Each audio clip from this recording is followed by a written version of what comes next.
Bonjour, bonjour à tous. Bienvenue dans ce nouvel épisode du Balado de la Grande Gourmandise. D'abord, je vous dis que nous sommes à Magog aujourd'hui, puis si vous étiez avec moi, vous auriez des effluves, des odeurs d'épices et de plein de bonnes choses dans le nez. On est chez Saatvik. On va être accueillis par M et Arvind. Alors, M, bonjour et merci de nous accueillir chez vous. Bonjour Marc, c'est tout un plaisir de t'accueillir. Alors, raconte-moi d'abord votre histoire à vous deux. Vous êtes un couple, vous avez commencé cette vie d'entrepreneur à Longueuil, maintenant vous êtes à Magog. C'est quoi la cuisine Saatvik? La cuisine Saatvik, c'est avant tout une cuisine qui est équilibrée, si je peux faire ça court, c'est-à-dire sain pour le corps et l'esprit. Saatvik, c'est un mot en sanskrit. Dans le fond, c'est un peu un mode de vie. Nous, on est devenu, on va dire, Saatvik en adoptant un peu un mode de vie issu de la philosophie yogique indienne, c'est-à-dire une alimentation, tout ce qui est sain pour le corps, l'esprit, un peu spirituel, si on veut. Et de ce mode de vie-là, pour se rapprocher, pour être Saatvik, il faut qu'on mange aussi sainement. Là, quand j'ai commencé à chercher de la nourriture, justement végé, Saatvik, santé, sans agent de conservation, tout ça, il n'y en avait pas grand-chose sur le marché. De là, nous avons décidé, moi et Arvind, mon conjoint qui est cuisinier, de créer des produits un peu Saatvik et aussi végé pour justement offrir ça aux personnes qui souhaitent peut-être changer un peu, diversifier leur repas et voilà. Finalement, je ne veux pas dire que vous aviez un problème, mais vous cherchiez quelque chose que vous ne trouviez pas, oui. Donc vous l'avez créé. Oui, c'est un peu ça, parce que moi, il faut que ça goûte bon. On est issu de l'île Maurice d'origine, donc les saveurs, ça fait partie. On est grandi un peu avec différentes saveurs de cuisine, donc c'est ce qui nous manquait justement quand on est devenu végétalien. Et là, on s'est dit pourquoi pas ajouter cette touche-là dans les produits végétaliens. Alors justement, à peine j'étais arrivé, Arvind nous a posé une belle assiette. Raconte-nous ce qu'il a fait. Qu'est-ce qu'on mange, si j'ose dire? Oui, c'est sûr qu'on a une dizaine de produits, mais là, ce que tu vas manger, je vais te présenter. Oui. Celle-là, c'est la galette tofu tandoori. Il y a une panure. Dans le fond, c'est du tofu mariné, lait de coco, épices. Il y a une panure. Et avec les épices tandoori, c'est très versatile comme galette. On a des petits bâtonnets au tofu qu'on vend dans des CPE. C'est du tofu avec une panure avec des fines herbes. C'est un peu plus neutre que le tandoori. Ça peut être en entrée, ça peut être dans des wraps, ça peut être dans une salade. Il y a différentes façons de le manger. Ici, on a des choux-fleurs croustillants à l'indienne. C'est ça, ça a la forme d'un chou-fleur. Hein, Oui, c'est nos ailes de poulet, mais végé, on va dire. Ça donne l'impression d'une aile de poulet. C'est à l'indienne parce que on voulait faire quelque chose qui est très goûteux. Donc, ça, c'est un peu pour des entrées, si vous avez envie d'un snack, on va dire, exotique. Donc, avec une petite trempette, par exemple. Exactement, oui. On a deux sauces aussi, là, une sauce poivron, une sauce coco curry que nos clients adorent, qu'on a fait justement pour accompagner nos produits. Ici, c'est une pépite tofu tikka masala. Donc, ça, c'est un produit, une bouchée que j'ai fait pour les marchés l'année passée. Donc, ça a des goûts des épices différents. Ici, c'est une croquette jardinière. Dans le fond, une croquette jardinière avec maïs, champignons, tofu. C'est très goûteux aussi. Mais on a encore d'autres produits là, que tu n'as pas, qui n'est pas là, mais on a une galette légumineuse et pommes de terre, 3 sortes de légumineuses. On a des dumplings qui sont végétaliens. Dans le fond, il y a la chayote dedans. Champignons, tofu. La chayote, c'est un légume tropical qu'on trouve dans des pays chauds qui a beaucoup d'antioxydants. Il y a un petit goût sucré. Ce qu'on appelle la Christophine aussi, je pense, hein, c'est ça? Hein? Christophine, chouchou à l'île Maurice et justement chayote au Québec.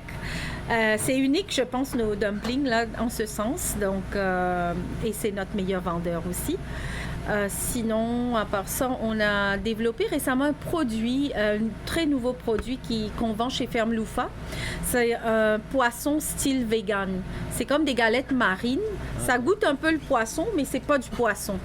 Et ça, c'est très récent, donc on le vend aussi justement au Ferme Loufa. Éventuellement, on va le vendre ici aussi à notre boutique. Alors, c'est ça. Voilà. Ici, vous êtes à Magog depuis combien de temps? Parce que vous avez commencé à Longueuil, je pense. Hein? Oui, on a commencé dans notre petite cuisine à Longueuil et puis ça a commencé à... On a vu l'engouement, on a commencé à avoir des points de vente. On avait commencé beaucoup avec les zéro déchets et là, il fallait qu'on sorte de notre petite cuisine. Et c'était un peu compliqué à Longueuil, donc on a décidé de venir en région parce que c'était un peu plus facile de trouver un local. Et ma fille aussi qui est arrivée à l'université, donc ça a été un 2 en 1. On a déménagé, tout le monde, là, l'entreprise, et on a commencé... Notre premier local a été à Sherbrooke, sur la rue Deneau. Et ça fait tout récemment, donc janvier 2026, qu'on est à Magog. Le resto, le take-out, on ne va pas dire un resto, c'est un comptoir take-out avec quelques menus, on a des entrées qui est disponible selon nos heures d'ouverture. Et puis, nous, on fait toute notre transformation, notre production ici. En arrière, on a une grande cuisine, là, comme tu peux le constater, la chambre froide, la chambre réfrigérée. Et donc, c'est ici qu'on fait tous les produits. C'est principalement une cuisine, donc on peut venir chercher des plats, bien sûr, mais votre clientèle de base, c'est pas le grand public. Oui, c'est ça. Notre clientèle de base, c'est vraiment le HRI, donc les hôpitaux, les universités, les CPE. C'est sûr que pourquoi qu'on fait aussi avec, on veut aussi garder un contact avec la clientèle parce que on a vu l'engouement dans les marchés publics, les gens aiment beaucoup nos produits. Donc ça serait un peu une continuité quand il n'y a pas de marché, de dire on est là, on a la boutique, vous pouvez acheter des produits congelés. Vous pouvez aussi, si vous avez envie d'un repas chaud, les repas sont là parce que la bouffe, c'est aussi, je pense, une continuité de dire on a goûté à ça, mais là, si on doit attendre l'été prochain pour l'avoir, ça fait comme on l'oublie. On perd du plaisir aussi. Exactement, exactement. On se souvient plus du goût. Donc, c'est un peu une continuité de pouvoir. Et nous, en tant qu'entrepreneurs, on est très accueillants, on est chaleureux, on aime ça, le contact direct avec notre clientèle. Et ça, nous aussi, ça nous permet de voir... parce que quand on vend en archerie, tu n'as pas des feedbacks. Tu n'as pas le retour, c'est ça. Non, tu n'as pas le retour, mais ça permet un retour direct, on s'adapte, on s'ajuste, voilà. Puis tant qu'à être en cuisine, autant servir le monde qui passe. Là. Exactement. Donc, on fait un peu 3 créneaux parce qu'on utilise la cuisine, on va dire... On exploite le plein potentiel. Magog, c'est une belle ville et je pense que la majorité des clients nous disent une chance vous êtes là parce que VG, il n'y a pas beaucoup d'options, indien, tout ça. Je vais me lever, je vais aller voir Arvin pour lui demander ce qu'il fait. Là. C'est le chef cuisinier qui est en train de, je le vois, jouer avec des oignons, des poivrons. Arvin, que fais-tu? Donc là, je suis en train de découper les oignons. On a coupé un peu de poivron rouge, des fines herbes fraîches, coriandre, persil et oignons verts. Donc on va faire aujourd'hui une galette qu'on appelle galette croustillante. En principe, c'est légumes et tofu. Okay. On va rajouter, on découpe et puis on passe dans le blender. Et puis, après que ce soit tout écrasé, on va faire le mélange. On va passer le tofu au blender et les patates que j'ai fait bouillir. On va toutes les mélanger et puis on fait avec des petites rondelles comme ça, là, que vous voyez. Ah oui, comme un emporte-pièce. Oui, donc après qu'on a fait des petites boules avec la cuillère. Là. Ah oui, la cuillère à glace, là. La cuillère à glace, glacée, c'est ça. Ouais. Donc on fait des petites boules, on met dans les chapelures que vous voyez, le panko. Ouais. Après, on les aplatit, puis congelés. Après, on fait l'emballage comme il faut, puis on le vend. Ah ouais. On peut dire que ce que tu fais, c'est de la cuisine maison, là. C'est comme si on était dans ta cuisine à toi, là. Oui, à la maison. C'est une cuisine maison. Ouais. C'était ça mon but, d'offrir des produits comme de qualité, frais et maison. C'était ça le but principal.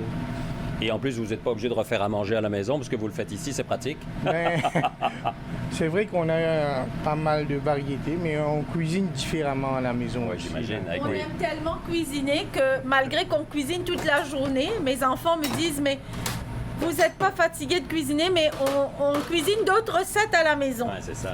Je pense qu'on est fait pour être en cuisine et voilà, on se retrouve en cuisine. On est les deux très foodies, donc on exploite, on mange même la cuisine indienne, la cuisine chinoise qu'on adore beaucoup, on fait plein de recettes. Donc j'ai même élaboré une recette pour ici, là, avec une touche québécoise, avec le dumpling à l'érable. Là. On fait un bon sauté avec un peu de gingembre, tout ça, les gens l'adorent beaucoup. Là. On a aussi amélioré des menus indiens que tout le monde adore, là. Le pois chiche, le riz et un sauté de... C'est ma recette à moi, au goût de ma femme, que j'ai fait ça. Donc, on veut que les gens viennent, découvrent. Et ils ont la possibilité d'avoir vraiment des bons produits de qualité maison qu'on fait ici. Toi, M, tu me disais que tu voyais grand, que tu voulais développer, etc. C'est quoi ton rêve le plus fou, là? Si demain matin, j'ai une baguette magique, qu'est-ce que tu aimerais? Tu serais fier de quoi? Tu aurais envie de quoi? Ben, au fait, on aurait envie de vraiment que nos produits se retrouvent, que ça se retrouve un peu partout, dans les écoles, dans les restaurants, dans les hôpitaux. Notre but, c'est que les gens puissent manger la bonne qualité, la bonne nourriture, on va dire. On veut vraiment comme développer plus le côté achérie, mais quand même garder ici notre boutique et le resto pour les clients, les particuliers. Ben, je dirais de pouvoir produire à grande échelle pour fournir le Québec dans toutes les régions du Québec, que les gens puissent avoir nos galettes, autant les résidences, les universités, les restaurants, il y a quoi d'autre? Les CPE. Comme pas de limite, là, les hôpitaux. Oui, c'est ça. Parce que ces gens-là, ils ont besoin de manger. Des fois, je juge pas là, mais je sais que des fois, certains hôpitaux, certains CHSLD, par manque de budget, donnent un peu de la nourriture. De base, on va exactement. dire. Ouais. Ben, moi, je pense qu'on peut manger bien parce que mes produits sont pas si dispendieux que ça. Et il y a moyen de trouver des produits locaux pour offrir aux Québécois. Ouais. Alors, votre défi, c'est ça aujourd'hui, c'est de grossir Oui. et de distribuer? Oui, de distribuer à la grandeur du Québec. Nous, on veut... Bien, on ne peut pas dire non, mais pour le moment, notre rêve, ça serait de desservir tout le Québec. Ça serait déjà Pas mal, accompli. ouais. Oui, pour moi. On ne veut pas vraiment exporter, on veut que ça reste au Québec. Ouais. Où vous êtes depuis presque 20 ans, je pense, c'est ça? Oui, presque 17. Oui, on s'approche. Oui, c'est notre... on peut dire que, écoute, ça fait tellement longtemps qu'on est ici, c'est notre deuxième chez nous, là. On a chez nous à l'île Maurice, mais maintenant, mes enfants, mon deuxième est né ici. On a parti l'entreprise ici, donc on se sent chez nous maintenant. Ouais. Pour que les gens comprennent bien, Saadvik, c'est vraiment un état d'esprit, hein, comme on disait, une façon de vivre. C'est pas un régime strict alimentaire, c'est quelque chose qui va au-delà, qui est dans la pensée, la façon de vivre au quotidien et ainsi de suite. J'insiste là-dessus pour avoir le côté très positif. C'est un choix, on force personne à faire quoi que ce soit. Dans le fond, la nourriture qu'on vend, tout le monde peut le manger. Autant j'ai des clients flexitariens, j'ai des clients qui mangent la viande, j'ai des clients végés, j'ai des clients véganes.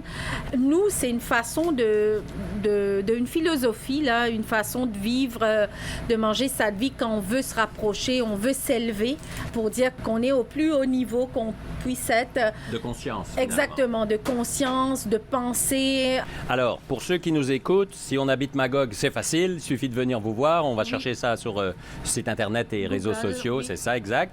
Mais si je suis un peu à l'extérieur, est-ce qu'il y a quand même quelques petits points de vente? Comment ça marche? Chez Avril, on a 3 produits pour le moment. Il y a d'autres produits qui sont en évaluation. On a les dumplings, une galette, légumes, tofu et des bâtonnets. Coop Alentour à Sherbrooke, on a des produits. Et Ferme Loufa, on a un produit, les galettes marines végétaliennes. C'est sûr qu'on veut aussi développer des épiceries santé. On travaille là-dessus pour avoir un peu des épiceries santé un peu partout, là, tu sais, à part Avril pour rejoindre la clientèle. Mais sinon, dites à vos institutions, les écoles, les universités, de prendre les produits comme ça. Vous allez pouvoir bénéficier des produits parce que je pense que c'est la façon la plus facile à rejoindre plus de clients. T'sais. On le dit souvent à la Grande Gourmandise dans les balados, c'est que ce soit une épicerie, que ce soit une école ou peu importe, s'il y a 1 ou 2 personnes qui en parlent, ça se fera pas. Mais s'il y en a 10, 15, 20, 30 qui disent « Hey, moi j'aime ça, les produits Saadvik, je veux goûter ça, fais-en venir, etc. » Ben là, peut-être que l'épicier ou le CPE ou peu importe va au moins faire l'essai de se dire « OK, on essaye, on y va. » là. Exactement, oui. On est déjà à l'Université de Sherbrooke, on est à lycée Polytechnique. On était aussi sur la capitale nationale. Là, il y a un changement de distributeur qui va se faire. Nos produits sont quand même connus. Là. L'idée, c'est d'en parler plus. Puis, si vous êtes, à vous qui nous écoutez, dans le secteur de Magog ou autour, en Estrie, n'hésitez pas à venir ici parce que vous allez pouvoir repartir avec tous les produits. C'est l'avantage, évidemment. Hem, Arvin, merci beaucoup de l'accueil. Avec plaisir. Merci, Marc, de faire ce beau travail, de partager, on va dire, les réalisations des entrepreneurs de la région ou de Québec aussi. Et à vous qui nous écoutez, moi, je vais aller manger, c'est sûr. Je vais goûter ça tout de suite. C'est devant mon nez depuis 15 minutes. On se retrouve dans 15 jours. Prochain balado sur les routes gourmandes du Québec. Et d'ici là, n'oubliez pas, mangez local. Bye-bye tout le monde.